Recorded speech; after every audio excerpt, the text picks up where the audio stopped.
This is Eagle Al, and today we're going to talk about the Eagles not celebrating the banner drop, but the Cowboys, Ceedee Lamb, will be motivated by it. We're going to talk about that. Also, the injury report, and there's a lot of positive news. And we just going to go over just Eagles news. Let's get straight into it. All right, man. Like I said, we're going to go into the Eagles news, but we got to shout out the show sponsor, ProphetX, man. Shout out to ProphetX for sponsoring the show. Use promo code EagleOwl. You could get up to 1.5% of ProphetX cash back on all plays the first 30 days on the site, up to $200. Please go over the terms and conditions. Again, shout out to ProphetX for sponsoring the show all year.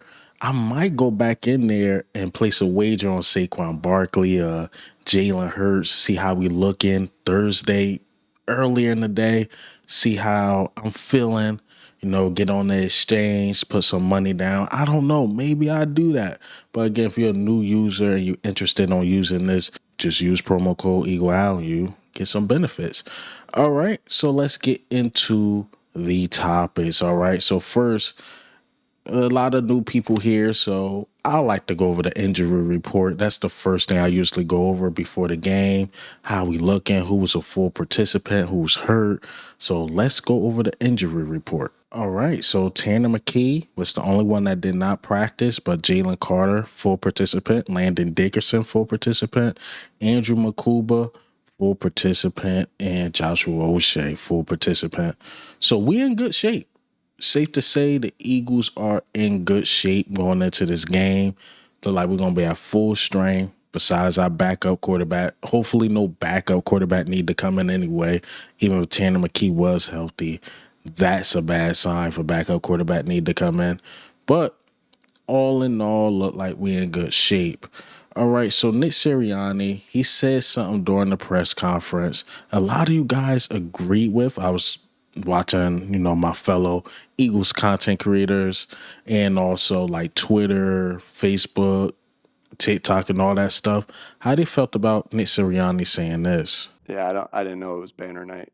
We won't be out for that. We've had a good training camp. I think we had good OTAs. I think our habits are going in the right direction, and you focus on those things as every practice that we go through, we're thinking about how did we tackle, how did we take care of the football, how did we take it away, how did we catch it, how did we block, and so you're just looking for those to constantly be on the rise. And I think when you practice with the intensity that our team practices with, and you get that good on good work that we've gotten for so long. Our good offensive line is going against our good defensive line.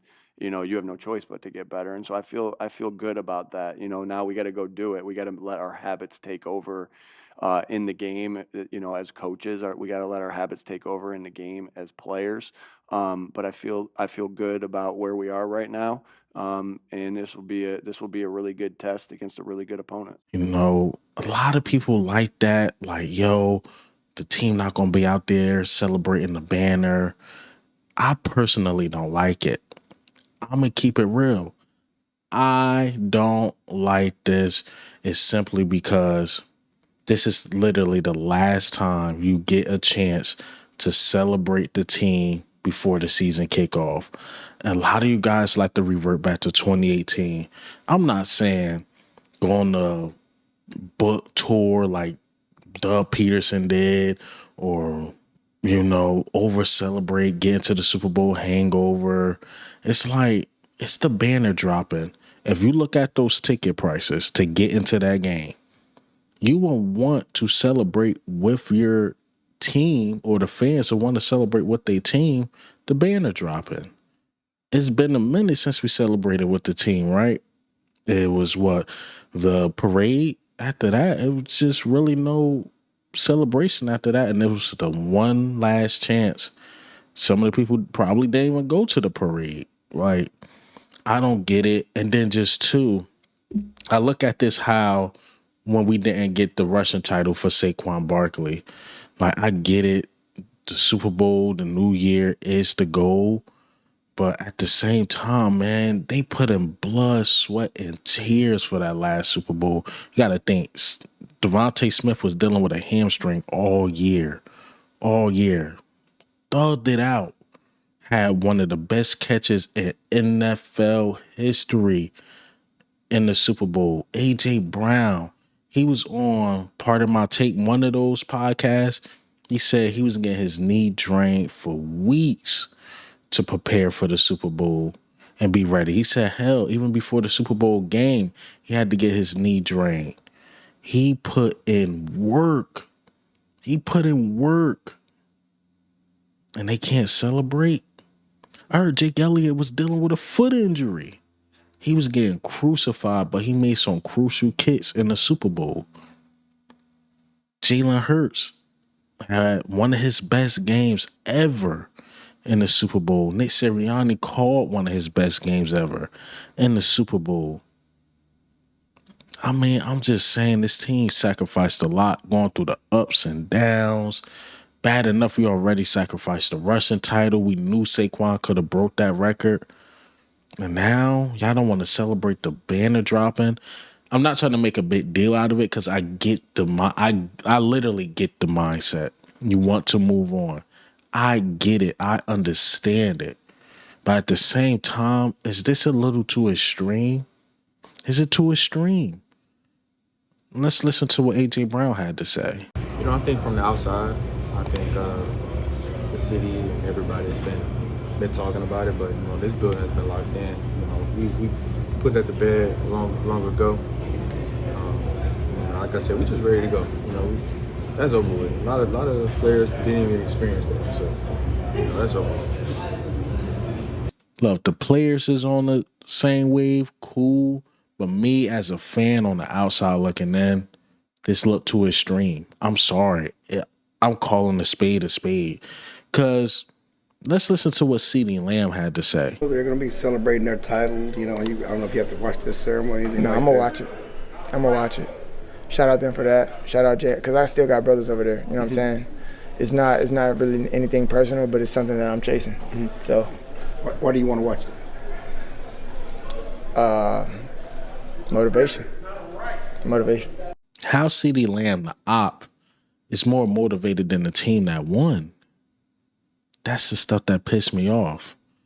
But I can't wait to see the Cowboys, man. I like how Ceedee Lamb talking. He's one of those ops, you know, you respect. Like, he going to talk his talk. He going to bring it. Eagles got to be prepared for it. We have to be prepared because the only way I see the Cowboys possibly upsetting the Eagles is the passing game. They're going to have to pass. Nah, that ain't going to happen. But if they was to beat us, Dak threw for over 400 plus yards. Adoree Jackson was cooked. Y'all were right about Sidney Brown. That's the only way I could see them beating us. But other than that, we got the better O-line. We got the just better structured team. Most of the offensive guys are back. But besides Mekhi Becton and Tyler Steen been here for years. Defensive side, I trust Vic Fangio. Whatever Vic Fangio put out there, I believe in it. So, look, I'm happy Ceedee Lamb is motivated, but this team has to stay motivated. And I don't think we would have let our foot off the gas watching the banner drop. I just don't believe that. That team been through a lot, man. They deserve it. And you know how they always go back and look at, oh, maybe we should have let Saquon. Saquon always say that, like, maybe I should have went for that record because, you know, my name and being number one in rushing yards, it would have been a big thing. I think they're going to look back at that banner thing like, you know what? That team, last year team, put in a lot of work. And that was the last time for us to, like, really celebrate, and we decided not to. I personally think they're going to look back at that moment and regret. My personal opinion.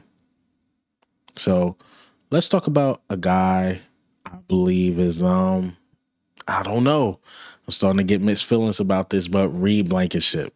The reason why I say I don't know, meaning is he going to resign or sign because he changed his agency, right? And he went with David David M. I don't know, Margareta. I'm not that good with names. But what I do know, this is the guy, he gets guys paid. I would say that I would give him credit. He gets guys paid. But the problem is, a lot of guys leave their original team. The famous guy he, was backing, or he's an agent for, is Micah Parsons. He got Micah Parsons paid, but Micah Parsons will not be there Thursday. He will be playing in Green Bay Sunday or wherever they play. I don't know, but you get my point. He get players paid, but they be moving around, man. So safe to say is that, Reed Blankenship don't take a team-friendly deal. Is his agent trying to get him paid? And you know how Howie Roseman is. He don't tag anybody. He don't hold anybody against their will. We don't play the media game. If his agent won a certain amount, the Eagles can't pay. The Eagles will say, best of luck, Reed Blankenship. We loved everything you brought here, but we just not paying that. So, it's going to be interesting to watch what goes on. I seen the rumors that an extension is coming soon for Reed Blankenship. I hope that's the case. But at the same time, I wouldn't be surprised. That's why you go get an Andrew McCuba, and that's why you have a guy like Sidney Brown working to get better, because we talking about those two against each other a lot. It might be a day, Reed Blankenship, this is my theory, Reed Blankenship goes somewhere and gets paid. Congratulations, Reed Blankenship. But my theory is that it's going to be Sidney Brown that takes Reed Blankenship's spot once he's gone, because we know Sidney Brown thrives in the box as a strong safety, and then Andrew McCuba is going to be that ball hawk free safety. That's how I think it's going to be, and then Sidney Brown to be up for a contract. We'll see how that work out in the future, but Reed, I will wish him the best of luck, man, if he decide to go. I know Reed, probably his heart of hearts, probably want a way to stay in Philly, maybe take a team-friendly deal. But the agent he got, he get guys paid one way or the other. He threatened trades. Teams sometimes cave in, sometimes they don't. So, again, congratulations, Reed, because you're definitely going to get paid with the agent you have. I give you that for sure. That's all I got for you guys today. Hey, man, what do you think? How do you feel, man? We're going to break down the game tomorrow morning. I will have a video out Thursday morning. I will try to have a reaction video. I can't believe y'all didn't like my last reaction video. I'm talking about, numbers, this, that, and the third. Y'all like, nah, bro. Nah, bro. We got to talk about this game. You could have waited for that video. Cool. I feel you. I wanted to do another breakdown of FS1, Nick Wright, what he had to say about A.J. Brown, but FS1 is real funny with reaction videos, whereas the ESPN is more lenient. So, I don't know. Maybe I'll get y'all a reaction video plus a regular video today. We'll see how the day flows, how the day go. Predictions going to be coming out. Maybe I'll react to a couple of those, get some of those out to y'all. Get my opinion on what the big media is saying, But again, man, shout out to the show sponsor, ProphetX. Again, use promo code Eagle Owl. Get 1.5% in ProphetX cash up to $200. Again, go over the terms and conditions. I might put in a wager, man, because y'all seen me put in a wager for, the Eagles and Cowboys. I just picked the point spread, but I might have to go in there and look at, Saquon, Jalen, what they got them at, A.J. Brown, Devontae Smith. Don't sleep on Goddard. I think Goddard might have a good game. Don't sleep on him, man. Again, shout out to the show sponsor, ProphetX. And this is Eagle Owl, man. I'm out.